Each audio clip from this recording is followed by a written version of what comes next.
I got the chance to check out Palia, and I wanted to show off some gameplay as well as give my first impressions of the game. Palia is a new cozy MMO that's coming to Nintendo Switch and PC that goes into open beta on PC August 10th. Keep in mind that this is all captured from the beta, so a lot of things are subject to change and not everything is fully finished yet. So we're gonna see some unfinished stuff, but honestly, it's a pretty polished experience as it is. This game's monetization structure is based on clothing and cosmetics. Singularity 6, the team behind making Palia, have said that they'll never charge for story content or anything that gives players benefits. They will only charge and make money from this game from the cosmetics, and that is a promise they have vowed to stick to. So you could imagine that I thought there weren't going to be that many cosmetics at the start, but I was very pleasantly surprised that there were a whole bunch of shirts and different outfits to choose from at the beginning, and you can change your character's appearance at any time by going to a wardrobe, so you don't even need to worry about how your character looks in the beginning. A lot of people have been leaving suggestions about different body types, beards, accessories, and Singularity 6 has been listening, and they said that they are very much looking into working on giving more options for that kind of stuff. The game starts out in the Phoenix Shrine and you're greeted by Gina, and she sees you, a human, and is very shocked because humans are something of a rare sight in Palia. Now, I won't get too deep into the lore in this video, but there is a great main story quest that you can choose to do. And that's one of the great things about Palia. If there's something you don't like doing, you don't necessarily have to do it.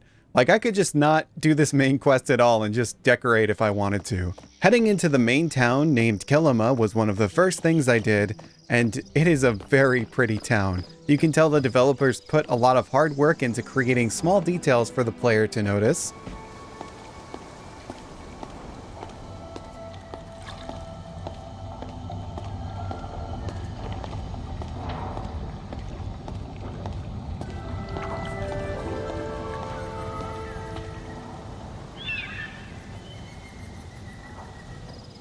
And one of the first things that I noticed is for each shop you walk into, a different instrument plays for the theme.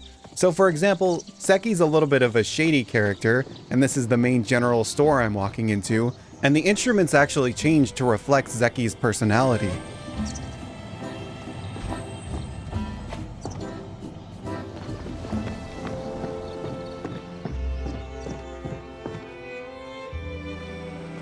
I found myself playing a little bit of a walking simulator just to look at the town, and it was really fun, actually. It was nice and peaceful because of the sound design.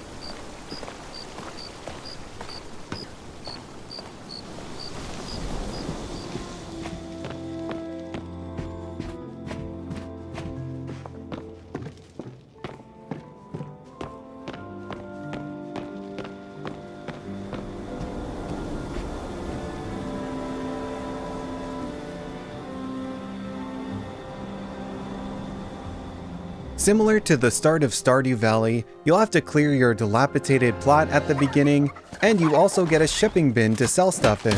The stuff in your shipping bin sells at 6 AM and 6 PM, and everyone's time of day is synced on Palia, so you can remind your friends that you have to put your stuff in the shipping bin. You can also sell your items to the general store directly for no extra cost. Quick tip though, I would recommend putting at least one item in your shipping bin, because then you have a chance of getting a Zeki coin in your mail. And you can use your Zeki coin at the Zeki Gacha machine. Yes, rejoice, there is a gacha that you don't have to pay real money for. You can get a whole bunch of different items from this machine, and some examples are plushies, rare furniture, or oysters. Yeah, that's what I got from this Zeki coin, so hey, I got a pearl from one of the oysters, that's good. Skills in Palia are a little different than other MMOs. Each skill has a master that you'll keep going back to for the shop that they have. So for example, Tish is the furniture making skill master, and she sells furniture making recipes as well as other important crafting machines. As soon as you level up your skills, you'll gain access to improved tool recipes that you can buy from the shop as well.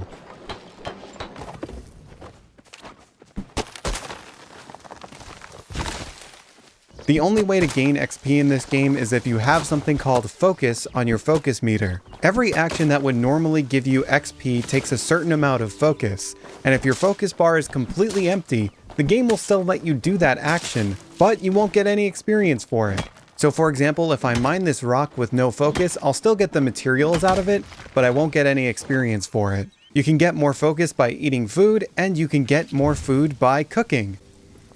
Unlike in other games where food normally replenishes health or stamina, in Palia it replenishes your focus. When you're first starting out, you'll likely be cooking meat on the campfire, but if you explore the world and do side quests, you can find some new recipes just lying around. Some recipes require multiple steps, and in these cases, it's good to cook with a friend because then you get the food while only having to use enough materials for one dish. As you level up your cooking, you'll get more recipes naturally, and you can also buy recipes at Reth.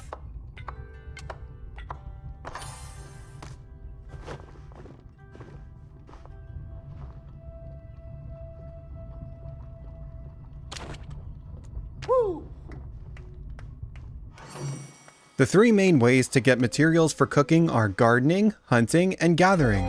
And if you don't want to focus on doing any of those skills, you can usually buy the missing ingredients from the general store.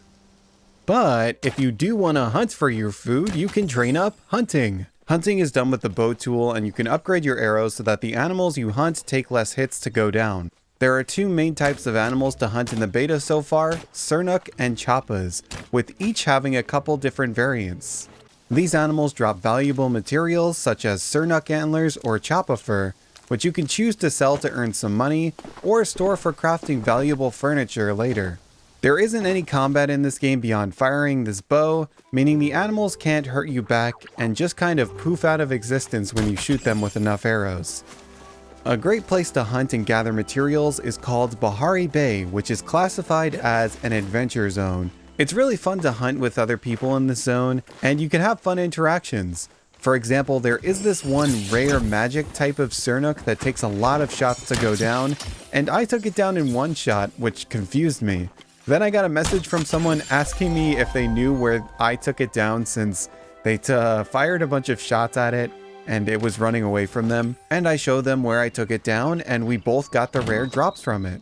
In this adventure zone, there are a couple of side quests and a lot to explore. The more valuable materials are found here, and you can find loot crates scattered throughout the zone and the world of Palia in general to get a boost of materials and gold. Sometimes there's also puzzles to solve, or maybe a little bit of a jumping challenge to get to it, which I really enjoyed. By the way, when I hunted down that Sernuk, you might have noticed that I got an achievement along with something called Renown. You can use this Renown for a couple of things, but one of the most important things you can use it for is upgrading your focus meter at the various shrines found around Palia.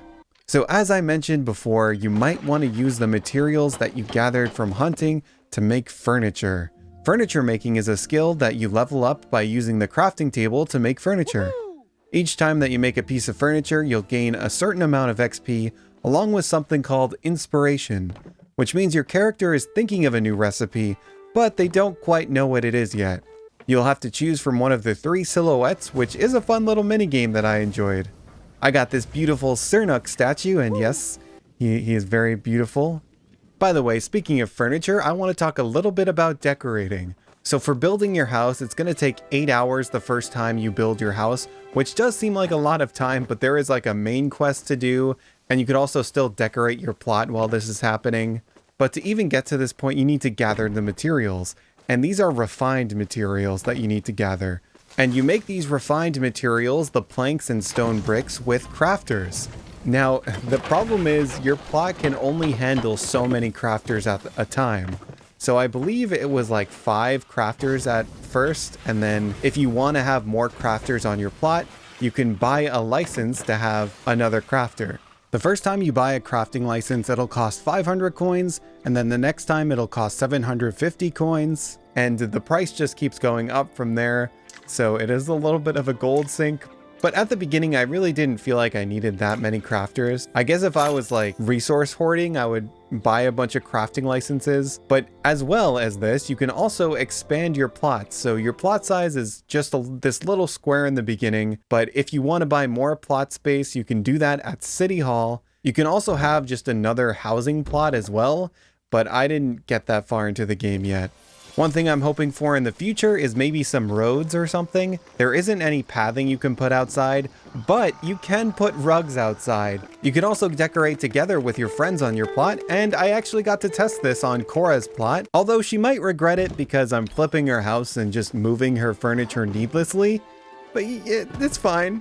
Except I wasn't able to place down any of my own furniture. I was only able to move furniture that was already placed down, which I guess is a good thing if you don't want people getting too far ahead. However, there is a request system, so you can request items from your friends and they can fulfill those requests. And I believe it's 4 requests every 12 hours is how it's set right now, but it could change in the future. For example, here I am requesting a mountain morsel and I accepted it and I got it. So Cora gave me that item, and that's how trading works in this game as it is right now. And if you want some wildlife in your plot, or you just want to fill out your encyclopedia, you can do bug catching or fishing. The bug catching skill involves throwing smoke bombs at bugs around the world, and when you level up your bug catching, you can also get different types of smoke bombs. For example, I got these sneak smoke bombs that prevent bugs from getting scared when thrown. Normal smoke bombs will scare the bug away and they'll run away for a bit,